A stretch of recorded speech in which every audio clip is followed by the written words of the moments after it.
It all started with the theft of Stephen Samaripis' customized 1987 Cutlass Supreme and ended about a month later in the death of Charles Anderson during a botched carjacking. According to witnesses, Arnold, Samaripis, and McIntosh was talking in the parking lot of an apartment complex at 455 Avenue T Northeast shortly after midnight, November 25th, 2001, when Moore and Donaldson allegedly confronted them at gunpoint.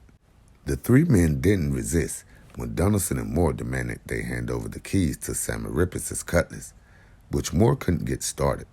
But as Samaripis and McIntosh dashed between cars in the parking lot and Arnold tried to slip out of the car's passenger side, Donaldson allegedly fired a single gunshot to the back of Arnold's head. The night of the killing, Samaripis and McIntosh identified Donaldson and Moore, two men whom they knew from the Round the Lake area in Winterhaven, Florida, as their assailants. But according to an attorney for Jason Moore, Arnold's friends had an axe to grind and made up a story blaming Donaldson and Moore for his murder because Samaripis believed that Moore and Donaldson's brother, Dwayne, had stolen his prized Cutlass the month before. Moore and Donaldson were sought and apprehended, and prosecutors contend that Donaldson was the shooter in Arnold's killing. They also alleged that they found Donaldson's fingerprints on the carjacked Cutlass and traces of gunshot residue on his hands. And based on information learned from Donaldson, a jailhouse informant told investigators where to find the gun used to kill Arnold.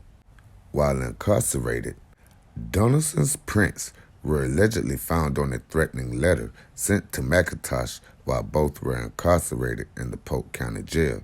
The letter bearing the names of both Donaldson and Moore urged McIntosh to sign a makeshift affidavit included with a letter saying he could not identify the would-be robbers who killed Arnold. Both men sat in jail for a lengthy amount of time, with Jason Moore being the first to be tried for the carjacking and murder. His attorney argued that he was an innocent man being set up and framed by the victims. Nevertheless, a Polk County jury came back with a guilty verdict, and the sentence for Mr. Jason Moore is life imprisonment without the possibility of parole. Up next, Mr. Donaldson. He too went to trial, and the jury came back and they also rendered a verdict of not guilty. Mr. Donaldson took his chances and went to trial and successfully won. He lives a quiet life down in southern Florida.